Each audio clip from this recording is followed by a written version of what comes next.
Bonjour tout le monde, mon nom est Robert Gauthier et puis bienvenue au réseau qui s'appelle Lumière sur la prophétie biblique. Aujourd'hui, on entreprend le numéro, je pense c'est 45. Oui, c'est 45 justement, oui. Le dernier numéro qu'on a fait, le numéro 44, on a eu en dedans de 2 jours 3000 personnes qui l'ont regardé. Et puis, on en a fait d'autres sur la Russie, hein. La Russie et les Écritures, qu'on est rendu à 12 000, je pense, puis l'autre 9 000. Alors, ça va très, très, très bien, et puis on est très reconnaissant. Et puis, on vous encourage à vous abonner, hein, simplement mettre, mettre le doigt sur la petite cloche, c'est très important. OK, maintenant, on commence avec Daniel, c'est quoi? Daniel 11, verset 40. OK? Puis on va aller là, comme ça. Au temps de la fin. Une très belle expression, et puis on n'est pas là-dedans présentement. L'Église est encore ici. Il faut que l'Église soit enlevée. Il faut que les 7 ans ou la dernière semaine prophétique de Daniel, la 70e semaine commence, mais elle ne peut pas commencer tant que l'Église est ici. Okay? Alors, le premier événement, c'est la bienheureuse espérance, le retour du Seigneur Jésus, et après, Dieu recommence ses activités avec le peuple terrestre qui est Israël. Okay? Alors, là, ici, là, on s'en va là, au temps de la fin. Ça, c'est un grand saut prophétique. On s'en va loin, là, bien-aimé. On s'en va là, vers la fin de la grande tribulation, puis même on va dépasser la grande tribulation. OK? Alors, c'est là qu'on s'en va, au temps de la fin. Daniel 11, verset 40. Et au temps de la fin, le roi du Midi heurtera contre lui. On se rappelle, lui, là, c'est le faux roi en Israël. On a pris ça la semaine passée. Il va y avoir un faux Messie en Israël. Puis lorsque Israël va être attaqué par le roi du Nord, ce faux Messie-là, ce pasteur de néant, va s'enfuir vers son ami, la bête, en Europe, et puis va se réfugier là. OK? Mais ici, là, on est au temps de la fin. Alors, on se rappelle, on a vu un individu qui agira sur bon plaisir, hein, qui n'aura point égard au Dieu de ses pères, hein, puis qui point d'égard au désir de la femme qui est de mettre au monde, une femme pieuse en Israël, de mettre au monde le Messie. Alors, c'est de cet individu-là ici qu'on parle. Là.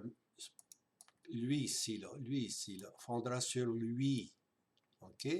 Alors, au temps de la fin, le roi du Midi, le roi de l'Égypte, heurtera contre lui, ce faux roi en Israël, et le roi du Nord fondera sur lui comme une tempête, avec des chars et des cavaliers, et avec beaucoup de navires, et entrera dans les pays et inondera et passera outre. Inonder, là, c'est inondation, ça déborde. Okay? Alors, il va inonder tout simplement. Alors ici, on voit qu'il y a deux ennemis, hein, qui vont s'en prendre à Israël. Premièrement, le roi du Sud, et puis après ça, le roi du Nord vient en action. Alors, les chapitres précédents, là, si vous vous rappelez, chapitre Daniel 11, verset 5 à 35, on a passé beaucoup de vidéos là-dessus. Là. On était entretenu sur le roi du Nord et le roi du Sud. Hein? Et puis l'esprit prophétique nous a donné un aperçu. C'était nécessaire pour l'esprit prophétique de nous parler du roi du Nord, qui est aujourd'hui la Syrie ou la Turquie, puis le roi du Sud, qui est aujourd'hui l'Égypte. Alors l'esprit prophétique nous a déjà préparés, pour ainsi dire. Puis lorsqu'on arrive à la fin, comment c'est l'expression? Au temps de la fin, on va voir qu'il va y avoir un roi du Sud, puis qu'un roi du Nord qui va intervenir. Alors, ce n'est pas juste des versets lancés comme ça par hasard. Non. Daniel 11, on voit le roi du Nord attaque, le roi du Sud, le roi du Nord, le roi du Sud, ça finit plus. Hein? Puis le lieu de combat, c'est toujours Israël, il semble. Tu vois? c'est que Dieu châtiait son peuple, tout simplement, par ces attaques-là. Mais ici, on arrive à la fin, au temps de la fin, les derniers jugements de Dieu, les dernières attaques de Dieu sur Jérusalem. Alors, c'est ça, je dis, si l'esprit prophétique se devait d'introduire cette descendance des deux généraux d'Alexandre le Grand. Vous savez qu'Alexandre le Grand, c'est l'Empire grec. Hein? Il a, alors, il a eu une grande conquête. Il s'est rendu jusqu'aux Indes, mais il est mort à 31 ans, très jeune, il semble. Probablement des excès de sa part. Puis c'est 4 de ses généraux, quatre vents, 4 généraux, c'est dit, 4 grands vents s'est levés. Alors 4 généraux ont pris possession de son empire, l'empire grec, et puis il y en a 2 qui deviennent très importants. C'est naturellement le territoire du nord puis le territoire du sud, hein, de l'empire grec. Alors 2 généraux vont se partager ce territoire-là. Maintenant, on voit leurs descendants. Okay? Lorsqu'on arrive au temps de la fin, c'est vrai que ces rois du Nord sont plus là, puis ces rois du Sud sont plus là, mais il va y avoir une force, une descendance de ces rois-là qui vont apparaître au temps de la fin. Alors, on se rappelle que les successeurs de Séleucus, okay, qui est devenu lui-même le roi du Nord, et tous ceux qui ont eu cette descendance-là, on les appelle toujours les rois du Nord. Okay? Puis les successeurs de Ptolémée, ça c'était l'autre général, hein? Puis lui a pris le sud, il a pris l'Égypte. Okay? Alors, les successeurs maintenant, dans un sceau prophétique, n'oubliez pas, au temps de la fin, il va y avoir des successeurs de cette lignée-là. Il va y avoir quelqu'un dans le sud, puis quelqu'un dans le nord. Puis les deux, on lit au verset 40, Daniel 11, verset 40, que les deux vont foncer. Hein? Le roi du Midi heurtera contre lui. Alors, ça va être le sud, premièrement, qui va attaquer Israël. Maintenant, pourquoi ces deux rois-là viennent? Et écoutez, on connaît le personnage qu'on a vu la semaine passée, le faux roi en Israël, l'Antichrist. Alors, cette exaltation du roi en Israël et son arrogance de possesseur de la terre sainte pousse ces deux rois à venir contre lui. Alors, le faux roi en Israël, il va en piquer, hein, il va en piquer, il va, finalement, le roi du Sud n'en peut plus, et puis le roi du Nord, plus tard, lui non plus, n'en peut plus, puis là, ils vont se lancer sur lui, il foncera sur lui. Hein. Le vrai terme, c'est « il heurtera contre lui », puis le roi du Nord, lui, fondra. Un heurte, puis l'autre fond sur lui, fondra sur lui.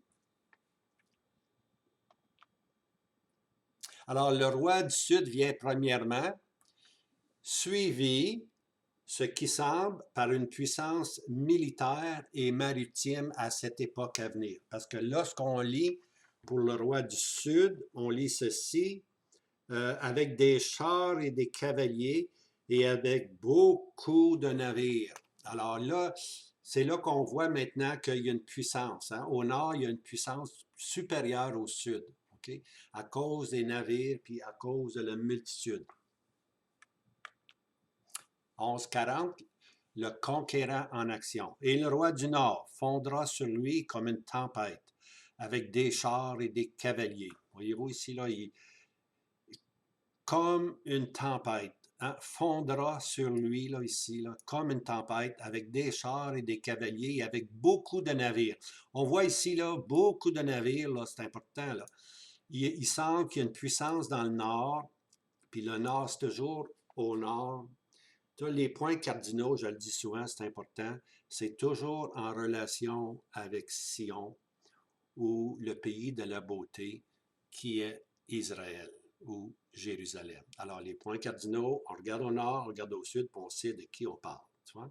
Alors ici, c'est le roi du nord qui, aujourd'hui, est occupé par la Turquie et puis par la Syrie. Hein? Alors, de ce territoire-là, on ne sait pas qui va être le roi du nord. C'est au temps de la fin. On ne sera pas là, bien-aimés, on va être rendu au ciel, dans la maison du Père. On n'a rien à faire de la terre, nous autres. On s'en va dans la maison du Père. OK?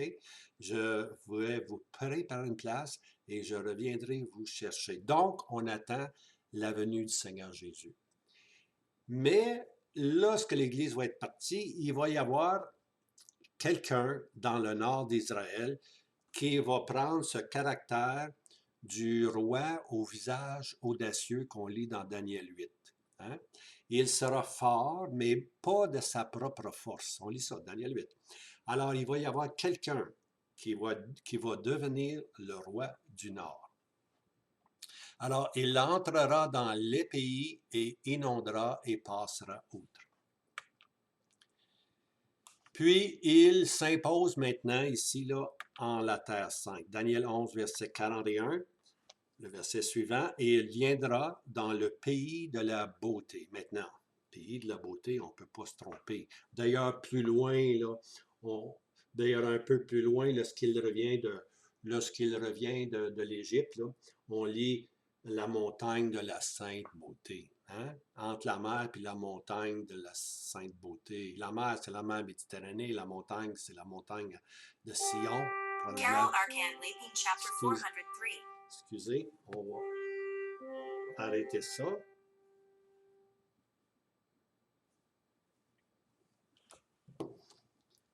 Excusez-moi. Alors ici, ce roi-là, OK, le roi du Nord, il viendra dans le pays de la beauté. OK, là, il attaque le pays de la beauté. C'est son engagement maintenant contre Jérusalem.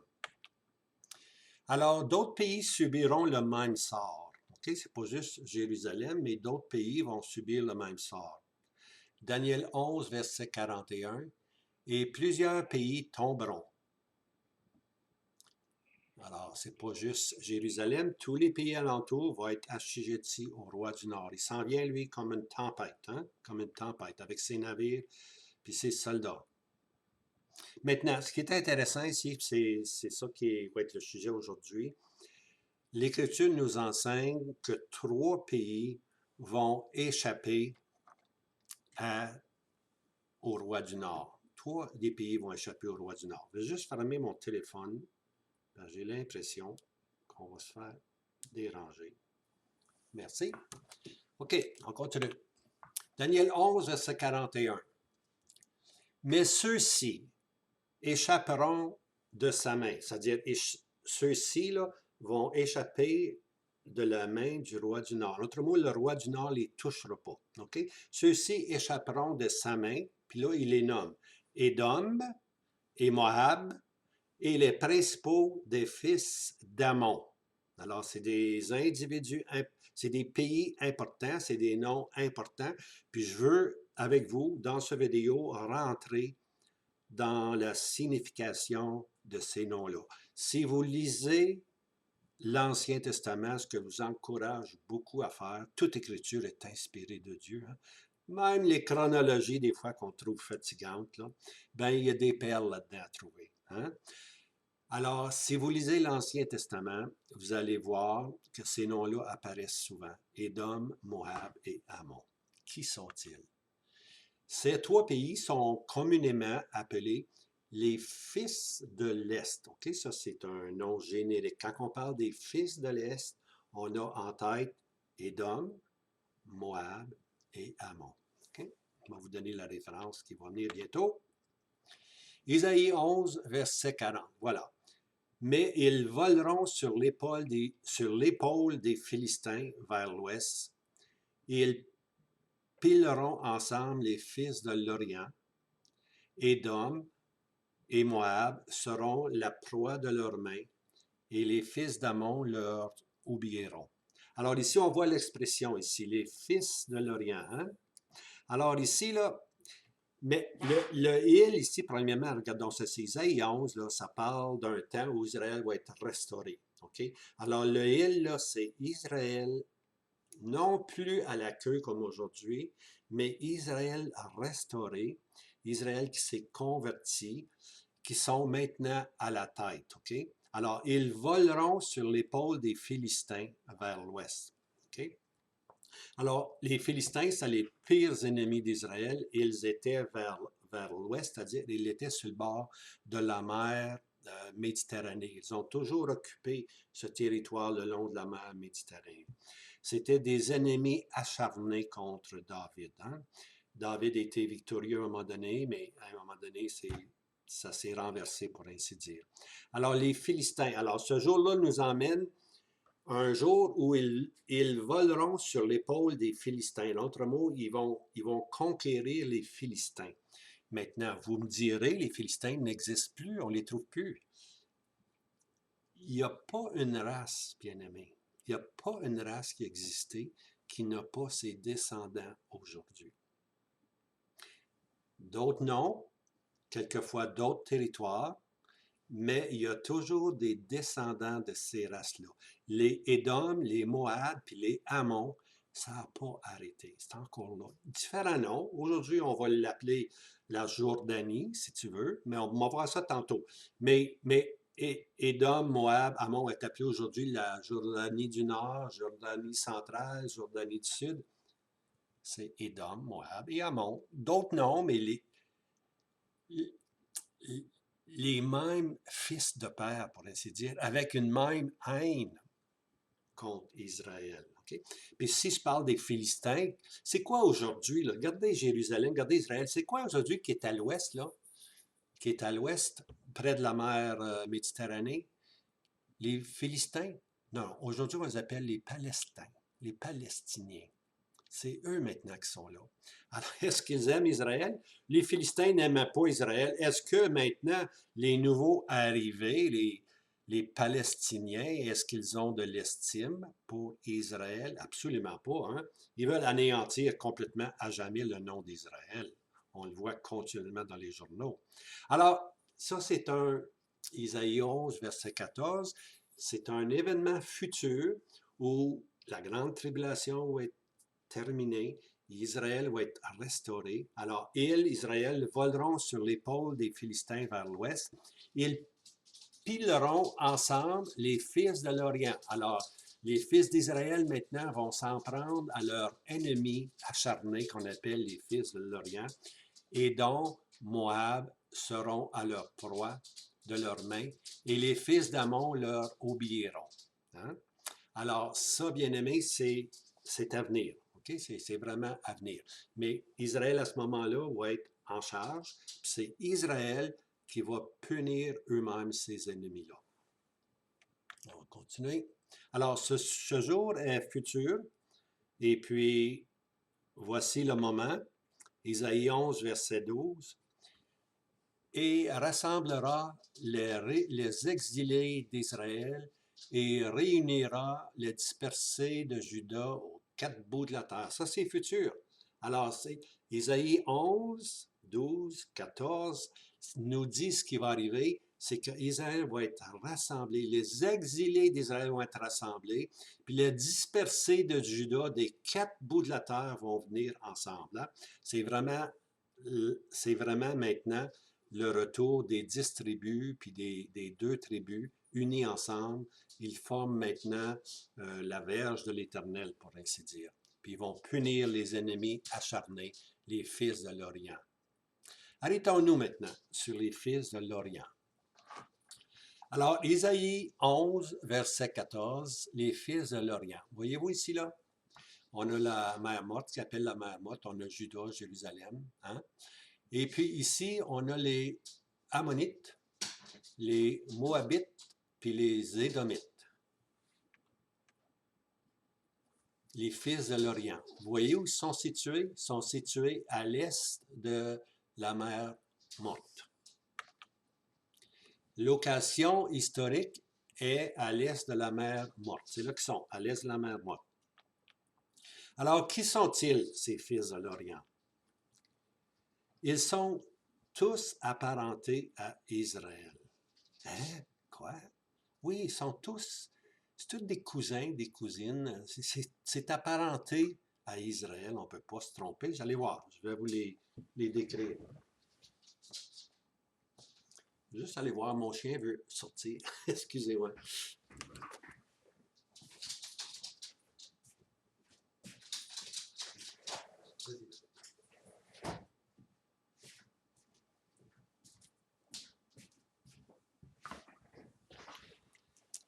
Me voici de nouveau. Faut prendre soin des animaux, hein? Vous savez ça, faut prendre soin des animaux. C'est quoi dans le livre de... C'est Jonas, hein? Et puis, Dieu dit à Jonas, si j'en ai, je pense, c'est 200 000 qui ne savent pas discerner la droite de la gauche. Jonas, t'as pas content parce que le peuple de Ninive s'était repenti. Et puis, comment Jonas, lui, s'était occupé de son arbre de Kicajon qu'il avait donné de l'or, puis il était bien. Puis là, à un moment donné, un verre est arrivé, puis il n'y a plus d'arbre. Mais simplement pour dire que, comment il s'appelle, Jonas avait manqué de compassion. Hein? Parce que Dieu dit, il y en a 200 000 qui ne savent pas la droite de la gauche, ça c'est les enfants, tu vois. Et le bétail, hein? Et le bétail, les animaux, Dieu prend en considération les animaux. Alors, je laisse mon chien sortir. OK, on continue. Oui, comme je disais, ils sont tous apparentés à Israël. Et on continue. Voici Moab. Son origine, c'est le fils de Lot. Ouais, Moab, c'est un fils que Lot a eu de sa fille aînée. Hein? On se rappelle, Lot, ils l'ont enivré et puis sont allés vers lui. La fille aînée a produit un enfant qu'on appelle Moab. Ammon, c'est semblable. C'est un fils de Lot qu'il a eu de sa propre fille cadette. Hein? Et puis Genèse 19, 38, ça donne Ammon. Alors Lot, c'est Lot puis Abraham, c'est apparenté, tu vois. Alors là, on tombe dans la même parenté. Édom, l'origine. Édom, lui, c'est encore plus sérieux. Parce que Édom, lui, c'est un fils que Isaac et Rebecca ont eu. Pas juste un fils, ils ont eu deux fils. Pas juste deux fils, ils ont eu des jumeaux. Hein? C'est ça ici, là. Des jumeaux. Ils ont eu des jumeaux. Hein? Et Ésaü, et puis Jacob. Hein? Alors, Moab, Ammon, Édom, les Édomites, sont tous apparentés à Israël. Puis, ils vont être leurs pires ennemis. Ils vont manquer complètement de compassion envers Israël. Ils vont même aider Babylone lorsqu'il va attaquer. Ils vont même dire au roi de Babylone, il y a une crevasse ici dans le mur, là. Passez là, passez là. Hein?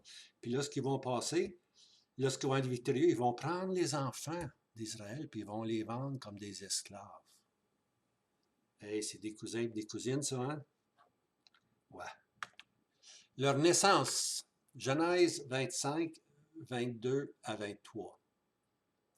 Là, je parle de la naissance d'Isaac, non, excusez-moi, d'Ésaü et puis Jacob.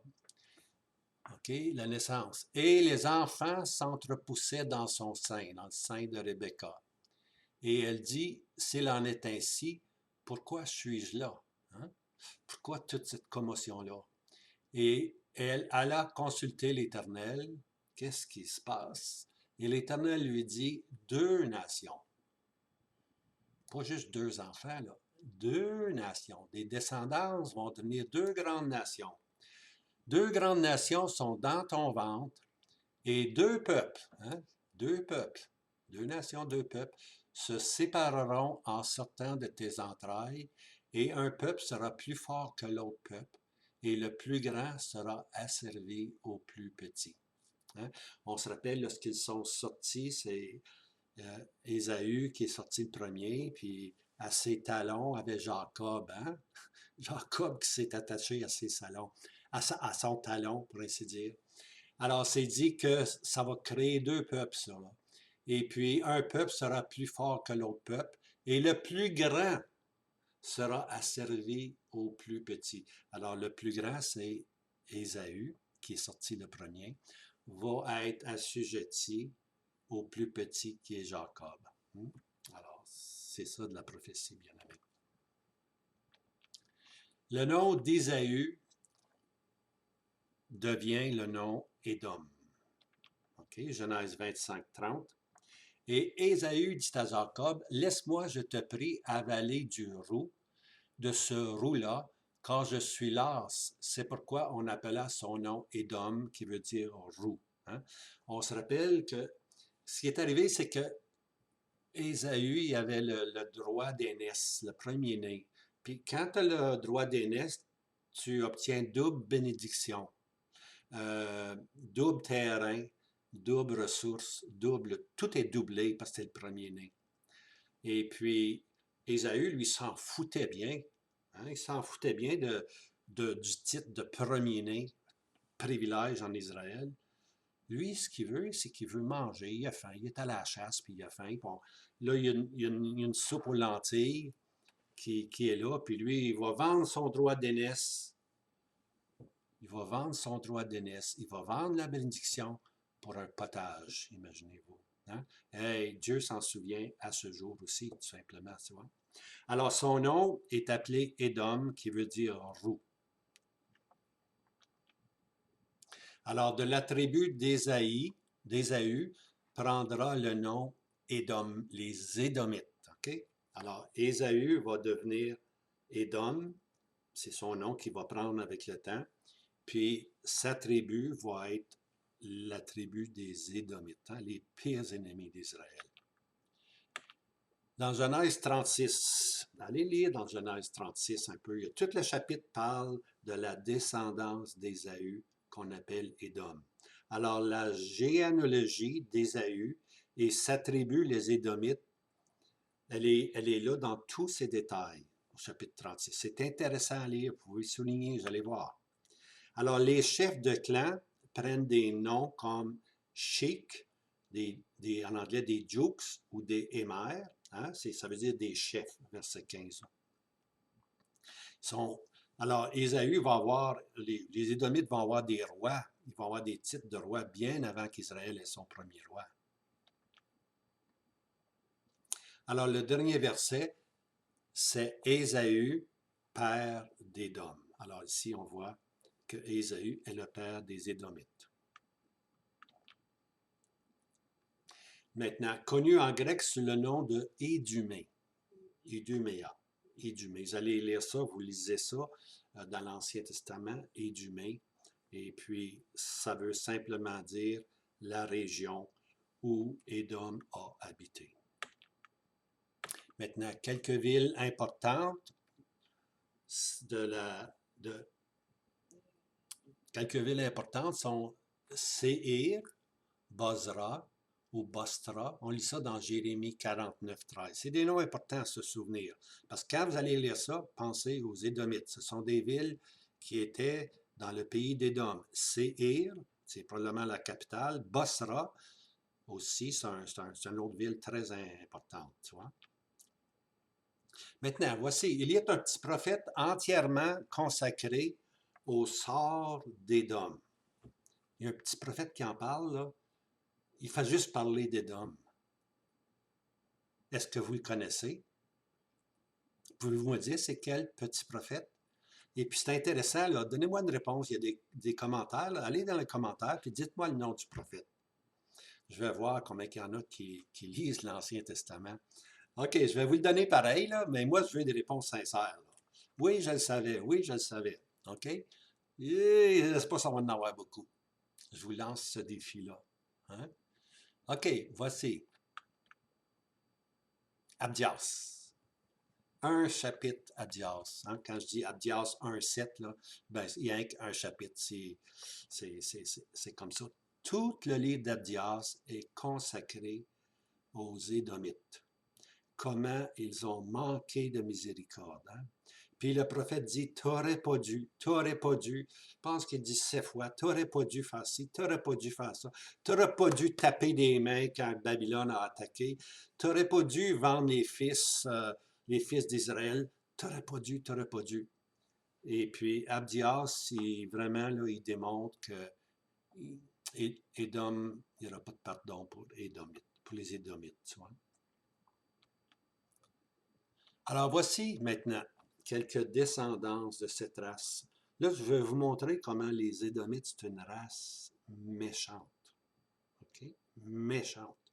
Pourtant, c'est Ésaü, le jumeau de Jacob. Deux nations. Hein? Deux nations vont sortir de ton ventre. Hein?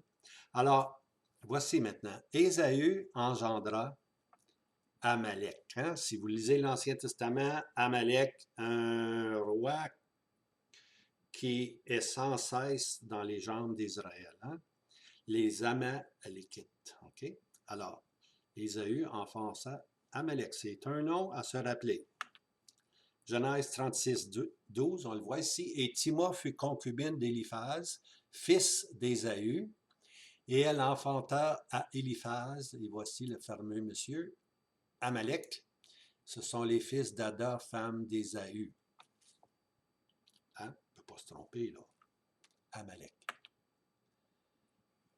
Maintenant, Agag, les Agagites. OK, ça c'en est un autre, là. Voici le verset, et 1 Samuel 15, 8. Et il prit vivant Agag, roi d'Amalek, et détruisit entièrement tout le peuple par le tranchant de l'épée. Alors ici, c'est une descendance de maintenant de Amalek. Alors on a Agag. Hein? C'est des noms importants, ça, Agag. Vous allez voir. On continue. Aman. Qui n'a pas lu l'histoire de Esther? Hein? Ce fameux Aman qui veut la destruction complète de tous les Juifs à l'intérieur de l'Empire des Perses. Hein? Puis là, il a manigancé, mais heureusement, providentiellement, Esther était là. Et puis son oncle aussi, providentiellement, était là. Et puis là, l'histoire est complètement changée. C'est Haman qui va être pendu au bois, et non pas les Juifs. Esther 3.1. Et après ces choses, le roi Assuérus agrandit Aman, fils d'Amadelta, l'Agagite. Alors ici, Aman, c'est un descendant d'Agag, tu vois. Et il l'éleva et plaça son siège au-dessus de tous les princes qui étaient avec lui. Hein? Il l'a haut placé, mais finalement, c'est beau parce que le roi Assyrus, il dit à un moment donné à Aman, qu'est-ce qu'on va faire à un personnage que le roi veut honorer?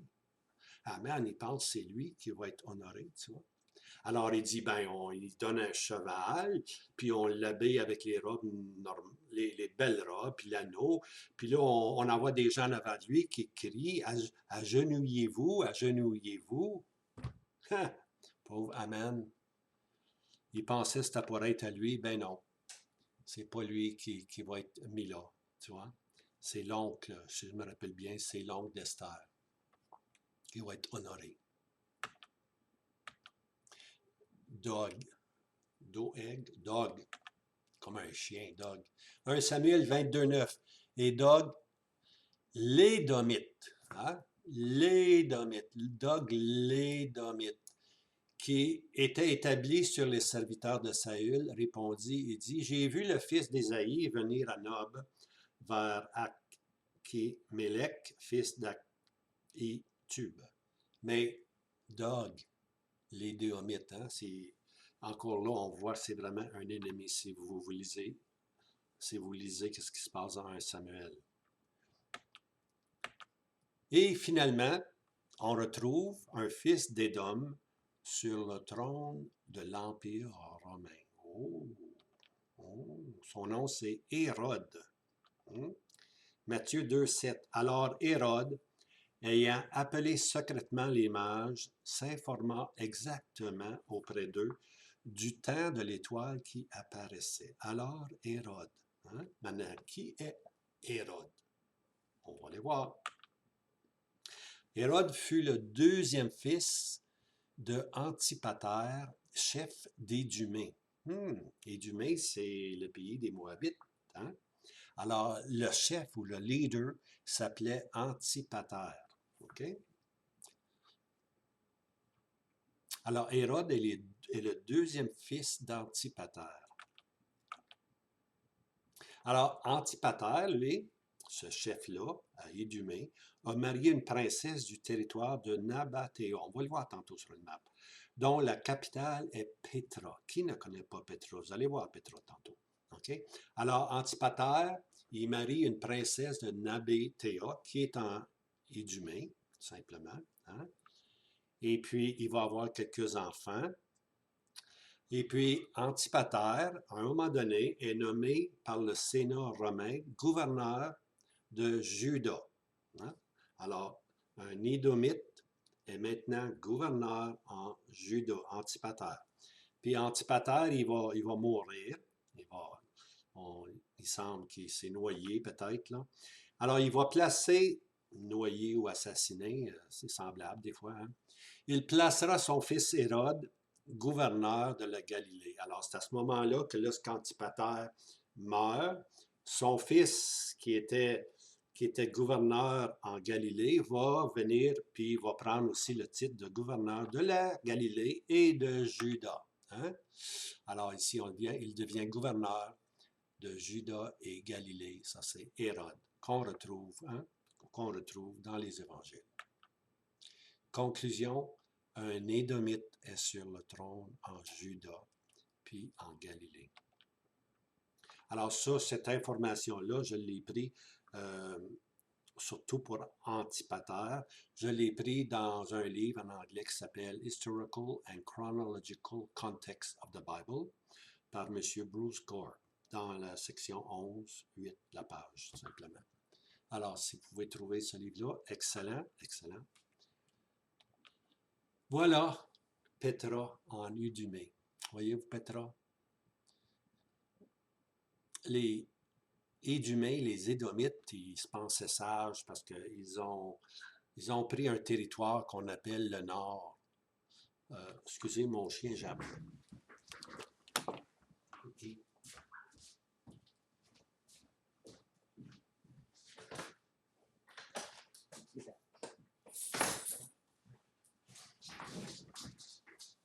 Alors, les Édomites, ils ont trouvé un pays qui avait beaucoup de montagnes. Et puis, dans ces montagnes-là, ils ont bâti des palais. Et puis, comme vous pouvez voir, ils étaient en sécurité. Hein?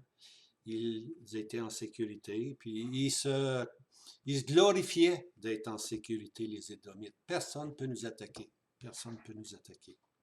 Eh bien, Dieu dit, je vais te faire descendre de ta montagne, tu vas voir. Hein? Et puis ici, on a Bostra. Regardez, c'est le grand théâtre, l'amphithéâtre. Hein? La montagne est coupée, et puis on voit ce que ça peut donner. Ici, on voit ici, là, Ammon, le royaume d'Ammon, le royaume de Moab, puis le royaume d'Édom. Hein? Puis ici, on voit la Jumée. Hein? Et puis c'est ici que les Philistins demeuraient sur le long, ici, là. Aujourd'hui, c'est occupé par les Palestiniens. Alors ici, on voit ici que les trois noms font maintenant partie qu'on appelle la Jordanie. Hein, la Jordanie ici. La Syrie est là. Hein, Turquie va être au nord, plus au nord. Plus à l'est, on a Irak. Après ça, on a l'Iran. Mais ce qui est important ici, c'est les trois ennemis ici, là. Moab, Ammon, puis les Édomites, que le roi du Nord ne touchera pas. On va voir pourquoi. OK, on continue. Alors, Ammon, c'est au nord, ici. C'est la Jordanie du Nord, ici, dans ce coin-là. Et puis Moab, c'est la Jordanie centrale, qui est ici. Et puis Édom, c'est le sud. C'est plus vers le sud, ici, tu vois. Alors, voici, j'ai mis les deux maps ensemble pour les contraster, voyez-vous. Ce territoire-là, ici, là, il est ici. Okay. On voit comment Édom était au sud, hein? T'es pas loin, hein? Alors, ici, on les voit les trois, Ammon, Moab et Édom. Jordanie d'aujourd'hui. OK, les ancêtres, je répète, les ancêtres. Moab, fils de Lot. Ammon, fils de Lot aussi. Édom, fils de Isaac et Rebecca, des jumeaux, OK, qui portent le nom de Ésaü puis Jacob, les Édomites. C'est Ésaü, descendance d'Ésaü. De Jacob, ici, là, le prince en Israël, son nom est changé en prince en Israël. De lui, il va sortir 12 fils, qu'on appelle les 12 tribus d'Israël. OK, retournons à notre roi du Nord. Selon Zacharie 14, verset 2. Zacharie 14, verset 2, le prophète nous dit ceci: « J'assemblerai toute la nation contre Jérusalem pour le combat. » Maintenant, je le répète encore une fois, toutes les nations, c'est pas toutes les nations du monde qui vont attaquer Jérusalem. Ce sont les nations qui sont situées géographiquement autour de Jérusalem. Ce sont les vieilles nations qui ont des vieux noms, Édom, Moab, qui sont tous aujourd'hui autour d'Israël. Okay? Alors, ce n'est pas l'Australie, puis ce n'est pas le Chili, là, oubliez ça. Là. Vous assemblerez toutes les nations contre Jérusalem, c'est les nations avoisinantes. Okay? La carte prophétique, là, ce n'est pas le Chili, au sud de l'Amérique du Sud. Ce n'est pas l'Australie, très loin. La carte prophétique, c'est autour de Jérusalem. Hein? Autour de Jérusalem. Alors, j'assemblerai toutes les nations contre Jérusalem pour le combat. Okay? Et la ville sera prise. Alors, Jérusalem va être prise au temps de la fin, bien-aimés. Hein? Au temps de la fin, Jérusalem va être prise. Quel que soit qu'on dit aujourd'hui qu'à Israël, tout va bien en Israël, l'agriculture, technologie, les armes, les avions, les bombes. C'est absolument rien, oubliez ça là. La ville sera prise. Hein? Le roi du Nord va venir, puis la ville sera prise, et les maisons seront pillées. On va rentrer dans les maisons, puis on va tout voler ce qu'il y a là, puis les femmes seront violées, bien aimés. Les femmes vont être violées. Ça va être désastreux. On a qu'à peine de regarder la guerre qui se passe présentement en Ukraine, les abominations qui se passent qu'on ne peut pas voir, mais les femmes violées lorsque Jérusalem va être envahie par le roi du Nord. Non seulement ceci, la moitié de la ville ira en captivité. Le roi du Nord ramasse la moitié de la ville puis les emmène en captivité. Hein? Et le reste du peuple ne sera pas retranché de la ville. Il reste un résidu, tout simplement. La moitié de la ville est prise en captivité. Il reste un groupe. Il reste une moitié de la ville qui reste. Alors, qu'est-ce que le roi du Nord fait? Ça, c'est le roi du Nord qui attaque. Là. Alors, qu'est-ce que le roi du Nord fait? Là, lui, il va occuper Jérusalem, mais il va rester un peu de ses troupes. Puis là, avec le restant de toute son armée, il s'en va maintenant vers l'Égypte, vers le roi du Sud. Sur son chemin, plusieurs pays tomberont. C'est sûr. Maintenant, si vous me posez la question pourquoi il s'en va vers le roi du Sud, c'est toujours le roi du Nord et le roi du Sud ne sont jamais aimés l'un l'autre. Il y a toujours eu un conflit entre les deux. Tous veulent posséder Jérusalem, étendre leur territoire jusqu'à Jérusalem. Mais disons qu'Ésaïe nous dit que les Juifs, lorsqu'ils sont attaqués, ils vont mettre tout leur or puis leur argent sur des mulets, puis ils vont aller se réfugier vers le sud. Est-ce que c'est la raison qu'il s'en va là? Peut-être qu'il y va pour l'argent, pour l'or, mais c'est surtout pour anéantir le roi du Sud, pour anéantir l'Égypte. D'ailleurs, non seulement il va anéantir l'Égypte, mais il va anéantir l'Éthiopie, puis il va anéantir tout ce qui est dans le nord de l'Afrique. Ça va devenir maintenant, toutes les possessions vont être à lui, tout l'or et l'argent vont être à lui, puis il va revenir victorieux. Puis là, il entend des nouvelles que ça ne va pas bien à Jérusalem. On va voir ça plus tard. OK. Alors, plusieurs pays tomberont.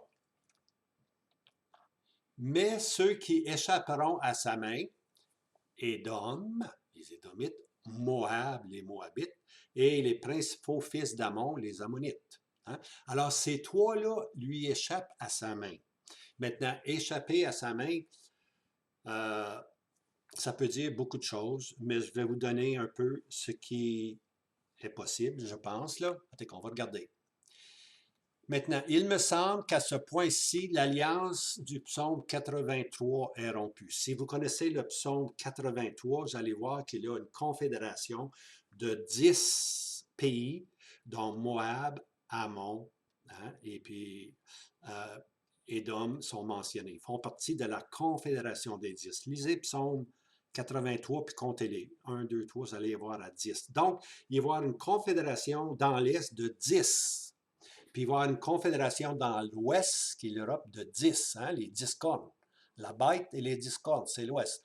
Mais là, ici, on s'occupe on est vraiment autour de Jérusalem, puis là, il va y avoir aussi une confédération de 10, hein, une confédération asiatique, pour ainsi dire. Alors, il semble qu'à un moment donné, ces gens-là étaient ensemble, mais l'alliance, elle est rompue. On va voir ça. Voici le verset. Abdias, naturellement, nous donne ce verset-là. Merci. Alors, Abdias 1, ben, il n'y a qu'un chapitre. Le verset 7, OK? Voici. Tous tes alliés t'ont poussé à la frontière et ceux qui étaient en paix avec toi t'ont trompé. Alors, il y avait une confédération de 10, il y avait une alliance de 10, puis là, il les pousse, Moab, Ammon, puis les Édomites, il les pousse à leur frontière, ceux qui étaient en paix avec eux, puisqu'ils étaient les 10 pour attaquer Jérusalem avec le roi du Nord. Ils t'ont trompé. Ils ont prévalu contre toi. Ceux qui mangeaient ton pain ont mis un piège sous toi. C'était tous des amis, ils mangeaient ensemble, là, ces nations-là, ils mangeaient ensemble, puis ils disaient, on va ensemble, on va rayer Israël, hein, de la map, tu vois. Alors, mais c'est pas ça qui est arrivé. L'alliance a été rompue et il n'y a pas d'intelligence en lui. Vous savez, Édom se croyait sage. Édom se croyait intelligent parce qu'il avait choisi la montagne, les montagnes pour refuge. Mais ici, on voit que leur intelligence, leur sagesse ne sert absolument à rien. Hein? Édom est reconnu pour sa sagesse car son habitation est dans le creux des montagnes. Abdias 1, verset 3. Ton habitation est dans le creux des montagnes. On a vu Pétra dans le creux des montagnes. Hein? Alors, c'était son habitation là. Sa sagesse était reconnue. Mais là, ici, qu'est-ce qui se passe? Il n'y a plus d'intelligence en lui, là. Il a perdu cette sagesse car l'alliance du psaume 83 semble brisée. Ça semblait une bonne alliance, mais là, elle est brisée.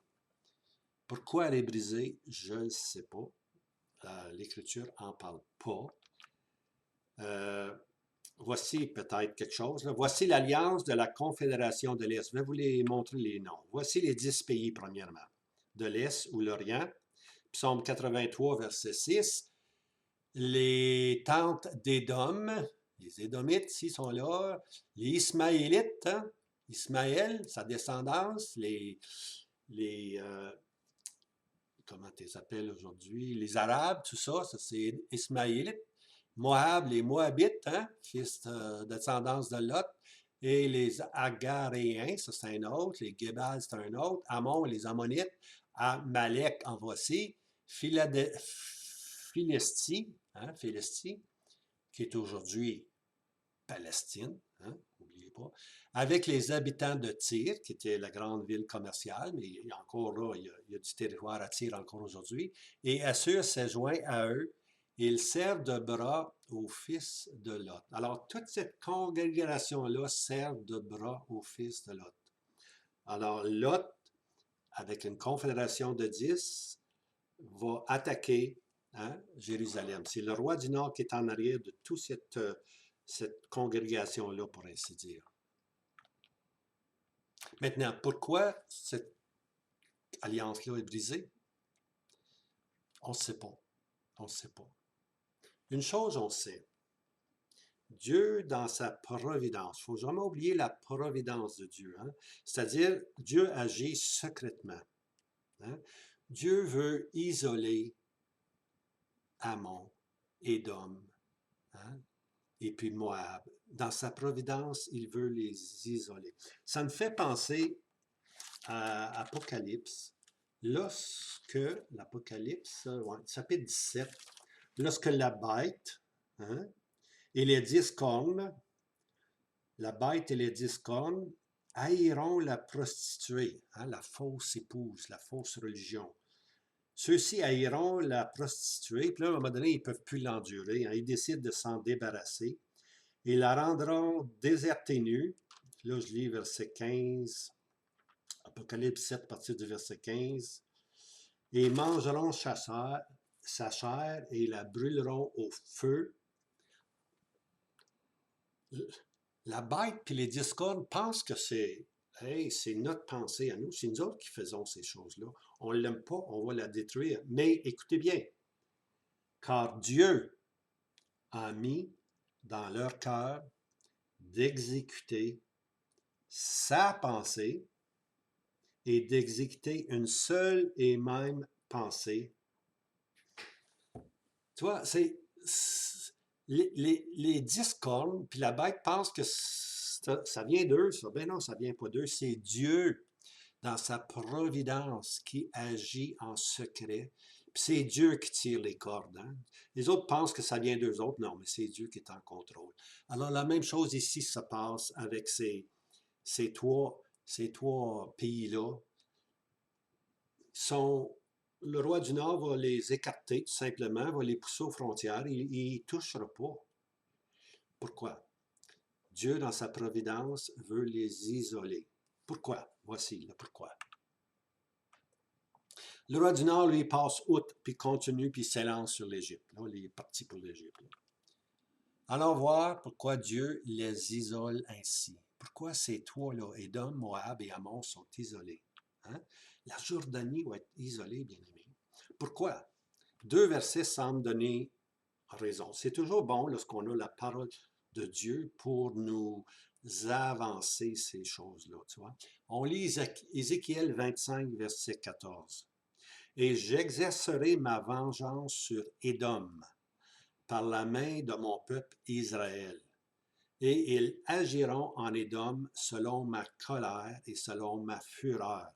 Et ils connaîtront ma vengeance, dit le Seigneur l'Éternel. » Alors, Édom, les Édomites, hein, ont toujours haï, ont toujours méprisé, ils ont jalousé la position des Juifs, la position d'Israël comme telle. Ils leur ont beaucoup, beaucoup nui. Mais Dieu dit, j'exercerai ma vengeance. C'est Dieu maintenant qui prend la vengeance. Comment est-ce que Dieu va se venger sur Édom? Regardez ici. Je peux l'avoir, là.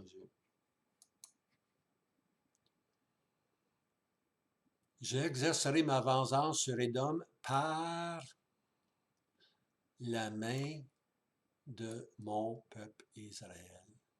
Mon peuple, ami, le peuple Israël ici, dans cette période-là, est devenu le peuple d'Israël. Ils ne sont plus à la queue, ils sont à la tête. Et Dieu va se servir maintenant d'Israël comme instrument pour châtier les Édomites. Hein? Ils agiront en Édom, ils rentrent dans le pays selon ma colère et ma fureur. Et les Édomites connaîtront ma vengeance, dit le Seigneur l'Éternel. Alors, il semble que Dieu réserve Israël restauré pour maintenant venir punir ces pays-là qui les ont acharnés tout le temps de leur existence. L'autre passage, c'est Isaïe 11, on a un deuxième, Isaïe 11, verset 14. C'est là que je l'ai au commencement. Et ils, c'est-à-dire Israël restauré, voleront sur l'épaule des Philistins vers l'ouest. Les Philistins sont à l'ouest, sur le bord de la mer, Méditerranée. Ils vont s'occuper d'eux aussi. Mais ici, là, ils vont piller ensemble les fils de l'Orient. Voilà notre expression. Édom, Moab, selon la proie de leurs mains, et les fils d'Ammon leur obéiront. Hein? Alors, Israël vient maintenant, va va s'occuper elle-même. Israël va s'occuper des fils d'Orient. C'est sûr que l'Éternel est derrière. Hein? C'est la vengeance de l'Éternel sur ces fils-là. Mais c'est ça qui va arriver au temps de la fin. Les fils de l'Orient, c'est-à-dire la Jordanie, sera jugée par Israël à restaurer. Est-ce que c'est la raison pourquoi que le roi du Nord, il ne les touche pas? Je pense. Hein? Ils sont réservés pour Israël, qui va devenir maintenant la verge de sa colère contre les fils de l'Orient. Ça, c'est à la fin, au temps de la fin. Hein? Voici un autre verset. Oh, ben, tiens, un autre verset. Michée, on est en 2/3, Michée 5, verset 3. Et le résidu de Jacob sera parmi les nations, au milieu de peuples, comme un lion. Le résidu de Jacob, là, pas Jacob apostat, là, hein? Pas Israël apostat, incrédule, hein? Idolâtre. Non, le résidu, un reste pieux. Alors le reste de Jacob sera parmi les nations, au milieu de beaucoup de peuples, comme un lion. Un lion, ça rugit. Comme un lion parmi les bêtes de la forêt. Hein? Les bêtes de la forêt, là, c'est les fils de l'Orient. Hein? Alors, Israël va être comme un lion parmi les bêtes de la forêt, comme un jeune lion parmi les troupeaux du menu bétail, et qui, s'il passe, foule et déchire, et il n'y a personne qui les délivre. Les fils de l'Orient vont être envahis, par ainsi dire, par Israël à restaurer. Israël restauré va agir comme un lion, comme un jeune lion. Hein? Et puis, ils vont passer sur les fils de l'Orient. Ils vont les fouler, ils vont les déchirer, puis il va y avoir absolument personne qui va délivrer la Jordanie, pour ainsi dire. Ammon, Moab, puis les Édomites. Alors, quel jour ce sera pour Israël? Hein? Israël sera la première des nations. Hein? Israël retrouve sa gloire. Ils sont convertis présentement.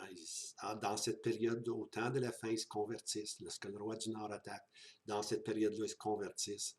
Et puis plus tard, ils sortent comme des lions. Hein? Alors, à suivre, prochaine fois, prochaine vidéo. La direction, bien aimé, on s'en va en Égypte. On s'en va en Égypte. Hein? Et puis, on va voir que là, ça va bien pour le roi du Nord, mais ça n'ira pas bien longtemps.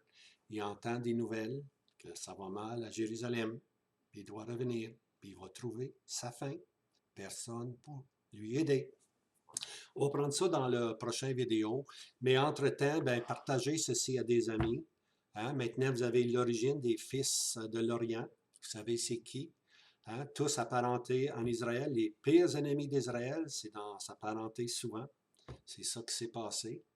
Et puis, partagez à d'autres.